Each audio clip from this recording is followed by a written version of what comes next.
El pasaje que vamos a estudiar en esta mañana, que continúa en nuestra serie del libro de los Hechos, el capítulo 4, parece estar muy lejos de la Navidad.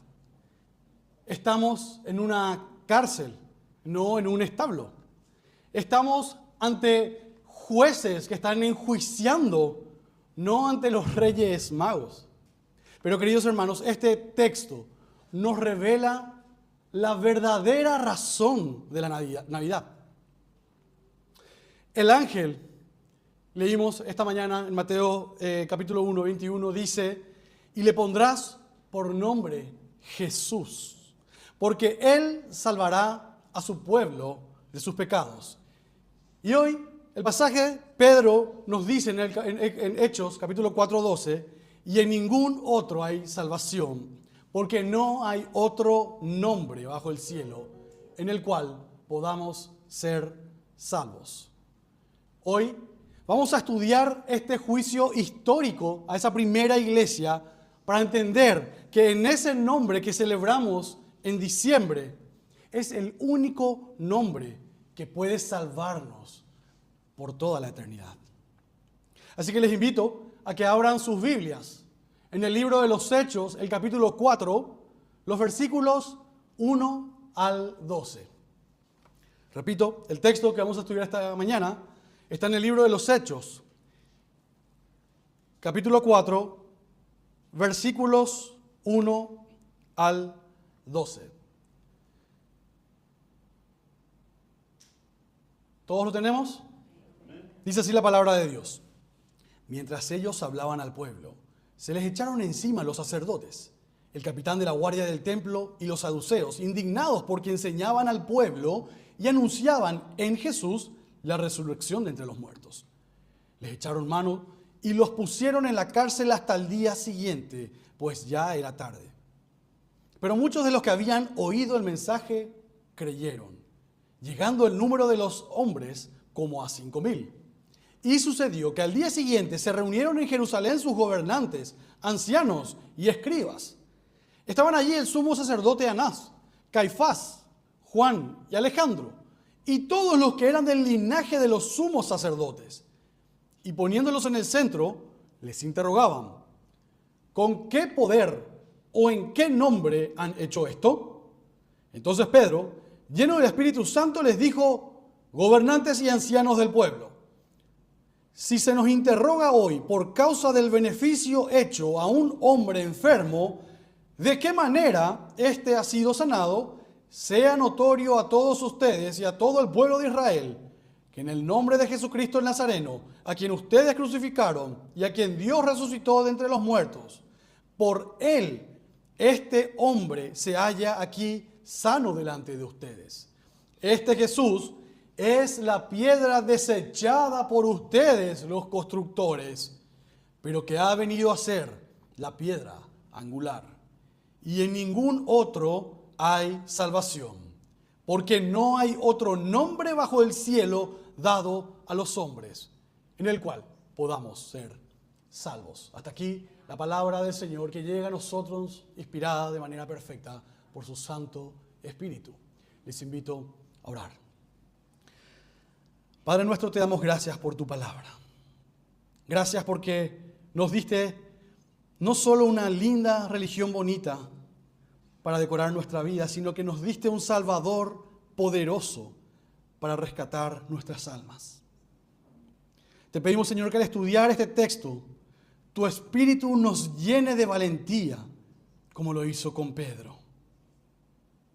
Yo te pido también, Señor, que los dichos de mi boca y que la meditación de mi corazón sea grata delante tuyo. Amén. Muy bien, queridos, para entender lo que está pasando, tenemos que recordar dónde estamos. Venimos hablando en el capítulo 3 sobre la sanación de un hombre cojo, un hombre que de nacimiento venía sufriendo en el templo, un hombre que estuvo ahí por 40 años, que estuvo teniendo que depender de otros, buscando limosnas, buscando algo para sobrevivir en el día a día. Y veíamos que él no recibe algo para sobrevivir en el día a día, sino que recibe algo que le da acceso a la vida eterna.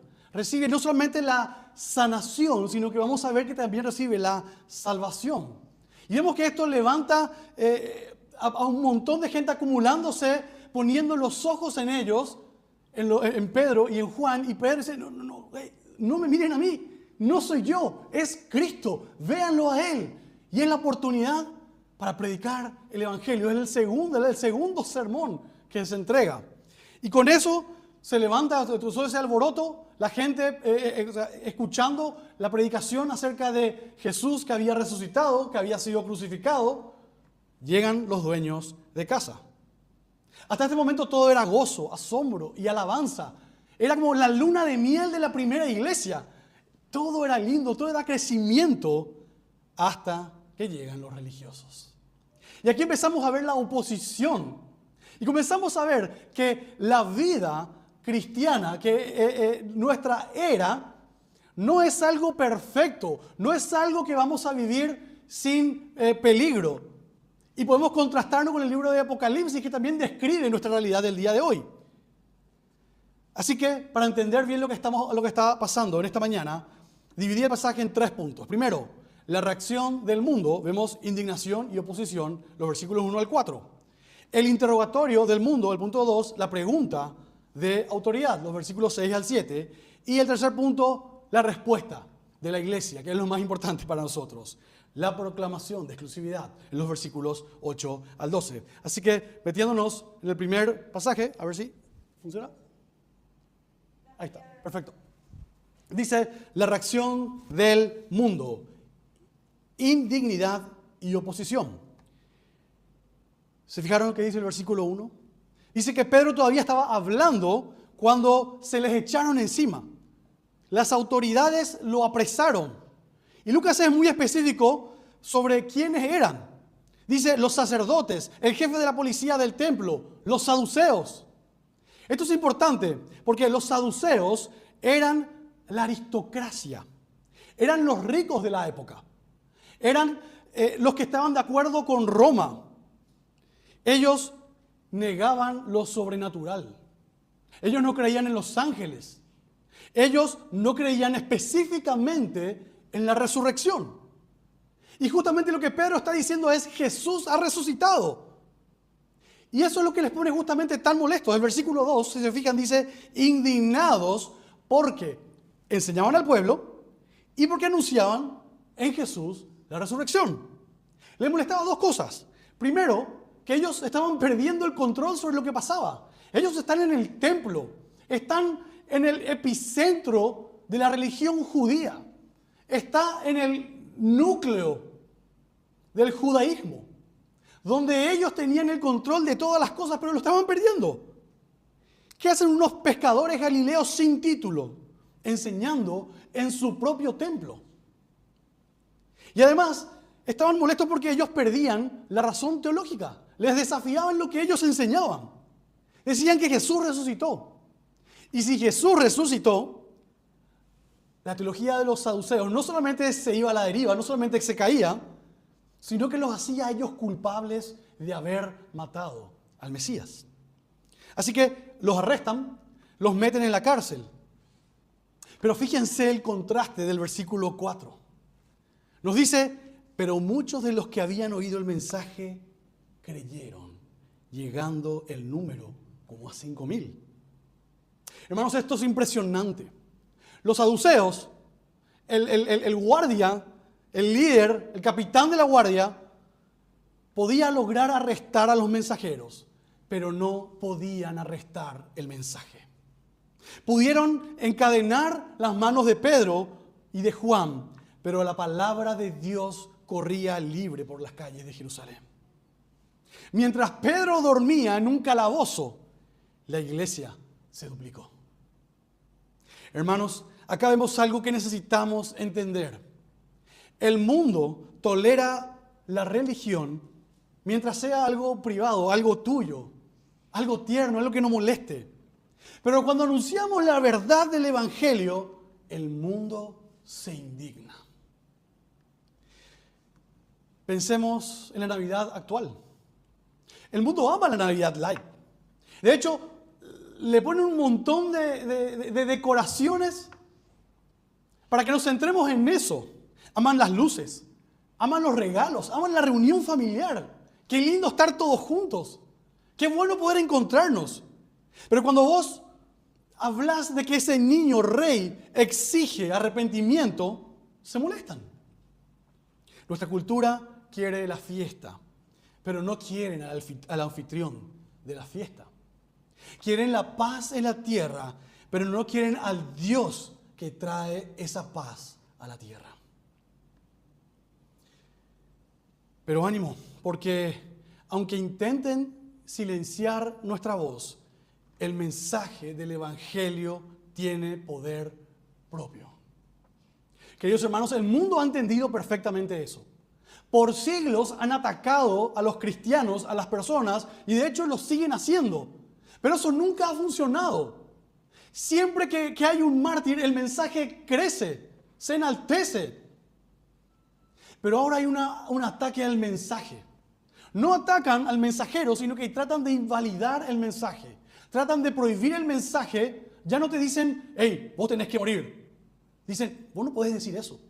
Eso es ofensivo. ¿Cómo vas a enseñar eso? Tenés que respetar a los demás.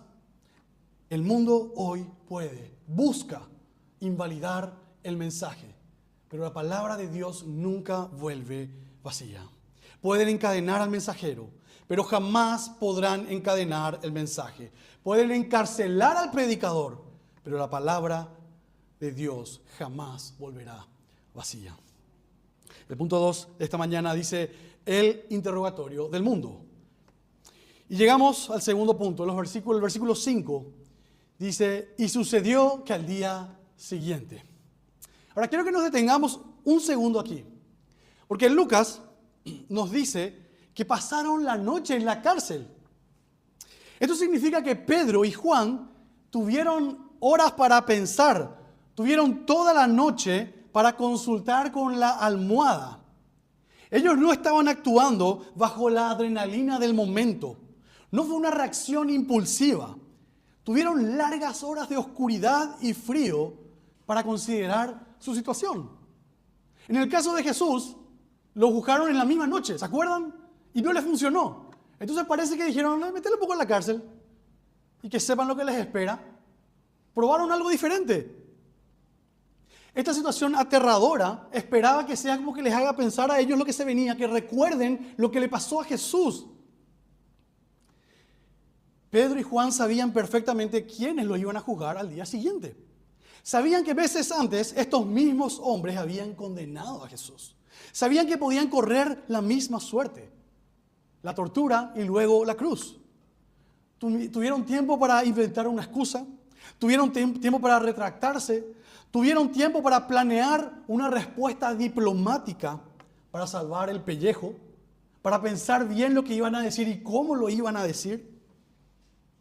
Me pregunto, hermanos, ¿cuántos de nosotros, después de una noche de reflexión fría en una celda, mantendríamos la valentía al amanecer? Y amanece. Se reúne el Sanedrín. Y Lucas nos da la lista de quién es quién. En el versículo 6 dice que están ahí Anás, Caifás, Juan y Alejandro y todos los que eran del linaje de los sacerdotes, los sumos sacerdotes. Mire lo que es la intimidación. Está incluso Anás. Anás había sido depuesto oficialmente por Roma en el año 15 después de Cristo, pero seguía siendo el padrino, el poder detrás del trono, el que movía los hilos. Estaba ahí también Caifás, era su yerno, era el ejecutor. Lucas parece decirnos que todos los que tenían un nombre en la tierra estaban allí. Y es interesante porque menciona a un Juan y a un Alejandro que no tenemos idea quiénes son. Pero lo que nos está diciendo Lucas es, todos los que tienen nombre están ahí. Todo el linaje de los sumos sacerdotes estaban ahí. La estirpe, los que mandan, la élite, el poder, el dinero, la religión oficial estaba ahí. Todos contra dos pescadores galileos. Y les hacen la pregunta en el versículo 7. ¿Con qué poder o en qué nombre han hecho esto? Ellos asumen que Pedro y Juan hicieron alguna brujería, tal como lo habían acusado a Jesús de hacer milagros en nombre de Belcebú. Quieren saber cuál es la fuente, cómo hicieron eso, quién les dio permiso de hacer eso, bajo qué autoridad están actuando en nuestro templo. Queridos hermanos, aquí vemos el choque de dos reinos. Los nombres de la tierra versus el nombre dado bajo el cielo. Esa valentía lúcida, hermanos, es lucidez. Es la convicción profunda de que aunque Anás, Caifás parecen poderosos, para nosotros hay un nombre superior. En esta Navidad quizás te sentís presionado. Quizás en tu cena de Nochebuena hay parientes que se burlan del mensaje de la Navidad. O quizás no se burlan porque son respetuosos, pero te empujan a callar. Recordá a Pedro. Él sabía lo que estaba en juego, pero también sabía quién lo respaldaba. No actuó por emoción, actuó por convicción y en amor. Queridos hermanos, el mundo puede intimidarte con sus títulos y sus cargos, pero la iglesia se mantiene firme porque conoce el nombre que está sobre todo nombre, y ese nombre es Jesucristo. El tercer punto nos muestra la respuesta de la iglesia. Y aquí llegamos al clímax. Pedro toma la palabra y el texto dice: entonces Pedro, lleno del Espíritu Santo, no era la valentía de Pedro, era el poder de Dios actuando en él. Y sucede algo extraordinario. Los roles se invierten. Pedro, el acusado, se convierte en el fiscal. Y el Sanedrín, los jueces, se convierten en los acusados. Y miren cómo lo hace. Hay 3 pasos. Dice: primero, mete el dedo en la llaga. El versículo 10. Sea notorio ante ustedes que el nombre de Jesucristo, el Nazareno, a quien ustedes crucificaron y a quien Dios resucitó. ¡Qué golpe! Pedro les dice en la cara: ustedes nos acusan por hacer lo bueno y sin embargo ustedes cometieron el peor crimen de la historia. Mataron al Mesías. Pero también les dice que Dios anuló su sentencia y los levantó de la tumba. Y mencionar la resurrección a los saduceos es la ofensa máxima. Aquí no hay un mensaje diplomático. No pensó: voy a decir de esta manera para no ofender, voy a tratar de que haya un momento de conversación, vamos a poner el tema sobre la mesa. No, es confrontación. Está buscando ser fiel al único mensaje que puede traer salvación.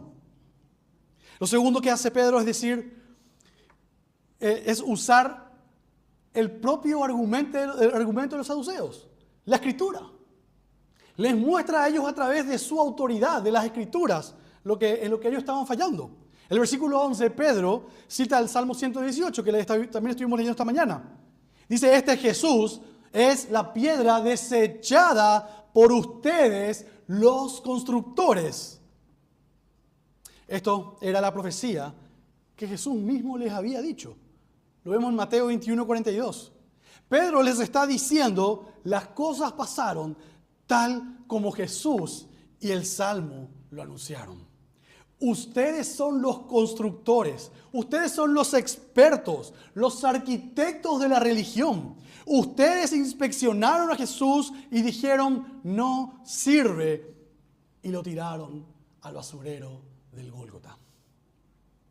Pero Dios fue a ese basurero, tomó la piedra desechada en una tumba y la convirtió en la piedra angular, en la base de todo el universo.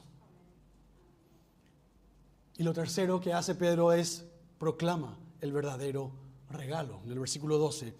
Y aquí llega la sentencia final. Dice: y en ningún otro hay salvación, porque no hay otro nombre bajo el cielo dado a los hombres en el cual podamos ser salvos. Fíjense la conexión brillante. El milagro del cojo era evidente, estaba ahí saltando con ellos. Pero Pedro les dice, ustedes están mirando que este hombre que está ahora sano, no solamente fue sanado por el nombre de Jesús, sino que ahora les habla de que este nombre, Jesucristo, es el único que trae salvación. El milagro físico era solo la señal del milagro espiritual. Pedro es absoluto, en ningún otro. Queridos hermanos, no hay plan B, no hay otro nombre. No hay buenas obras. No hay nada que se pueda hacer para alcanzar la salvación. Puedes buscar en todo el planeta y no vas a encontrar otra guía para la salvación. Queridos hermanos, este es el verdadero regalo de la Navidad. Mateo 1:21 dice, llamarás su nombre Jesús, porque Él salvará a su pueblo de sus pecados. La Navidad no es Dios dándonos opciones, es Dios dándonos la única salvación. El mundo nos dice que es arrogante decir que Jesús es el único camino. Pero si estás en un edificio en llamas y hay una sola puerta, ¿es acaso arrogante guiar a las personas hacia esa única puerta? Eso no es arrogancia, eso es amor. Si hubieran 100 caminos para llegar a Dios, la Navidad es un tremendo desperdicio. Y la cruz totalmente innecesaria. Pero porque no había camino, porque no había manera de llegar a la salvación, es que Dios se hizo hombre en un pesebre. De nada te sirve ganar el mundo entero, tener la mejor cena de Navidad, los mejores regalos, el mejor arbolito, el pesebre más hermoso, si no tenés el nombre. Jesús no vino solo a sanar nuestras circunstancias como el cojo, vino a salvar nuestras almas. Ese es el regalo que no se ve, pero que dura para siempre. Cristo no es uno de los muchos caminos hacia Dios. Él es la única piedra angular sobre la que se sostiene la eternidad. Sin Él, todo el edificio se derrumba. Queridos hermanos, ¿qué hemos visto hasta aquí? Vimos que la oposición es inevitable. Si queremos vivir una verdadera Navidad, preparémonos, porque el mensaje molesta. Pero recordemos que pueden atar al mensajero, pero no al mensaje. Compartamos el mensaje de la verdadera Navidad con quien nos toca compartir. Vimos una valentía lúcida. Pedro y Juan conociendo el riesgo, eligieron ser fieles al nombre que había salvado sus vidas. Y vimos una salvación exclusiva. La Navidad se trata de aceptar la piedra que Dios puso. Quizás hoy estás acá y has celebrado muchas Navidades culturales. Has armado el arbolito, has comido pan dulce, has preparado el clericó, pero nunca has construido tu vida sobre la piedra angular. Hoy ese nombre está disponible para vos. Y para nosotros, los que ya confiamos en Él, que esta semana cuando nos juntemos a compartir en familia, no nos desenfoquemos en preparar la mesa, el vitel toné, el clericó. La Navidad es Cristo. No dejemos de meditar en la obra de Dios y en buscar la oportunidad de presentar al único Salvador, a quienes aún no lo conocen. Que el Señor nos ayude a que esta Navidad, con quien podamos compartir, podamos tener el tiempo de decir que solo en este nombre, solo en este niño podemos alcanzar salvación. Oremos. Padre, gracias por el regalo extraordinario de tu Hijo. Gracias porque aunque el mundo lo desechó, para nosotros Él es la piedra angular, preciosa y elegida. Perdónanos si hemos hecho de la Navidad algo cultural nada más. Hoy confesamos que no hay otro nombre bajo el cielo en el cual podamos ser salvos. No confiamos en nuestros méritos, no confiamos en la religión, ni en ninguna obra. Confiamos solo en Jesús. Llévanos a casa con este gozo. Ayúdanos a recordar que hemos sido salvos por el Rey del universo, que vino a este mundo para salvarnos. Oramos todo esto en el nombre de Jesús.